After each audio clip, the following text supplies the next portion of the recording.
I'm really into personality tests, even the less rigorous ones. So when I saw that there was a sorting hat quiz on Pottermore, I was all over that. I answer the questions, and then the ancient wise sorting hat gives me Slytherin. What? And I'm pretty sure it's because I didn't want to have an honorable one-on-one battle with a troll that tried to jump me while I have two other people with me. Why would I do that?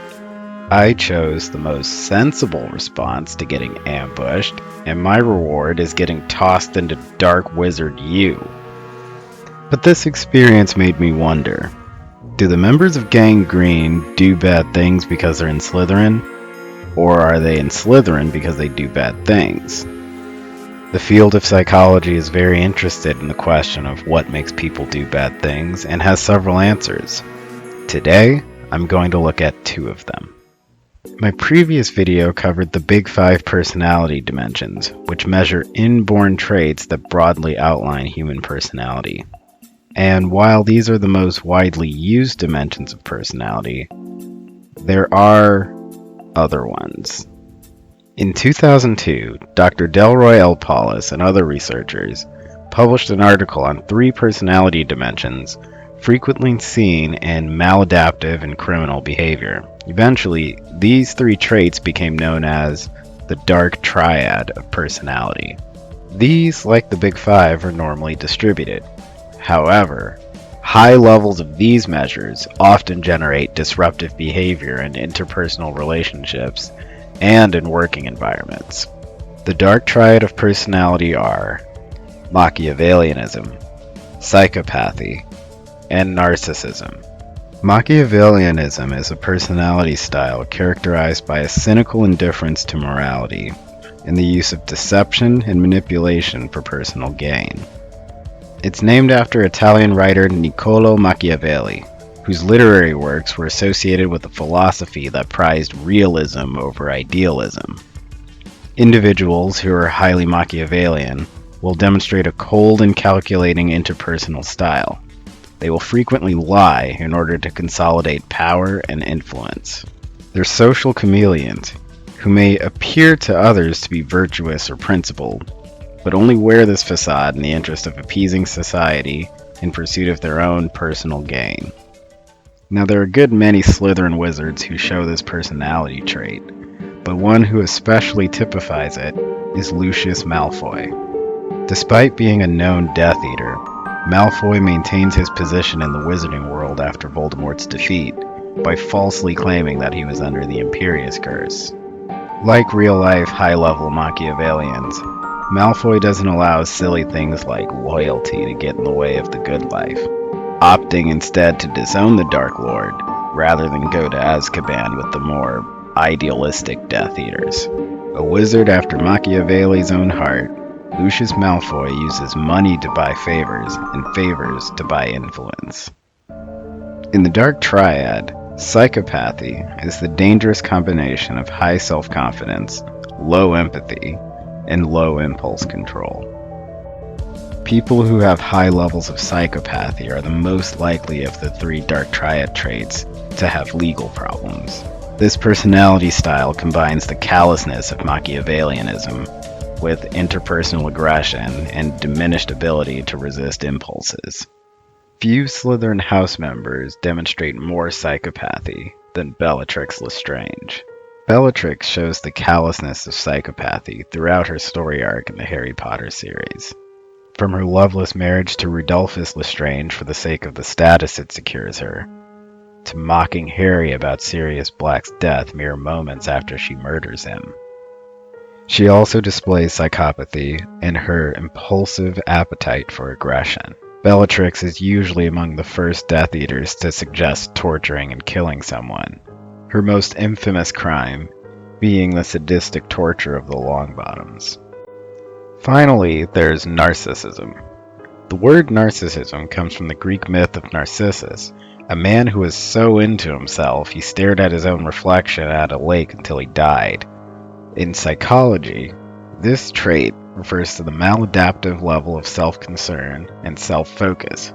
People who measure high on narcissism will have immense difficulty putting themselves in other people's shoes, have an excessive need for admiration, and are extremely sensitive to criticism.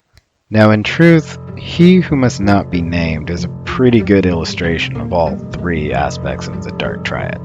However, in my opinion, the motivation of most of Voldemort's behavior is his narcissism. First is his name. He took the effort in his childhood to make an anagram of his name that diminishes his connection with what he considers to be his shameful heritage and elevates him to the level of nobility. He doesn't allow his name to be spoken by his followers, further emphasizing his uniqueness and distinctiveness from them. His life's mission and fatal downfall was his desire to forego what he thought was the indignity of death, using the deaths of other people to prolong his own life. Another interesting overlap between Voldemort and real-life Narcissus is the manner in which he treats his employees. When Voldemort realizes that Harry Potter was stopping his unstoppable plan, he capriciously vents his frustration out on his underlings. This is called narcissistic injury and narcissistic rage.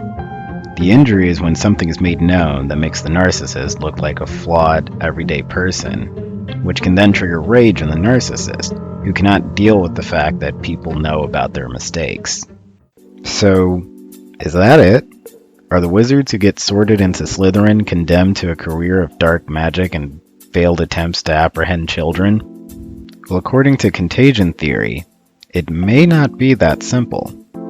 Contagion Theory conceptualizes the spread of certain behaviors as analogous to the spread of epidemic diseases. Sociologists have seen evidence for emotional contagion and behavioral contagion, but the most relevant contagion to Slytherin is peer contagion. It works like this. You have one person called the ego who is in close social proximity to another person called the alter. Prolonged exposure to the alter's behaviors, values, and emotions will cause the ego to adopt them, or some of them. The ego then becomes someone else's alter and the cycle continues. Research has found that this type of idea transmission between peers has a real measurable influence over an individual's taste in the arts, level of depression, food consumption, and levels of aggression. This 2011 literature review found that peer aggression was a significant predictor of aggression for adolescents. The authors suggest that peer contagion may serve to ultimately undermine many efforts to collectively reform problem adolescents. This is because the adolescents in the programs who are more marginal may gravitate to the level of aggression and antisocial behavior displayed by peers who have higher Dark Triad traits. These findings have implications for some of the problem children at Hogwarts. Consider Draco Malfoy. In the first book, Draco comes off as merely a one-dimensional jerk, but as his story arc progresses, we learn a lot more about his actual motivations.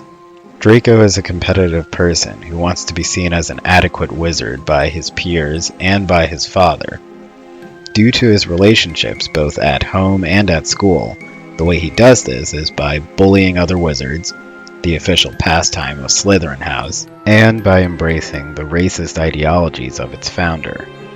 But as far as his characteristics as an individual, Draco is pretty average on the Dark Triad. He is a bully, but he has nowhere near Bellatrix's level of bloodlust, and is not capable of murder. He lies several times throughout the books, but in Deathly Hallows, he lies to protect Harry Potter at the expense of potentially being a hero to the Death Eaters. Not very Machiavellian.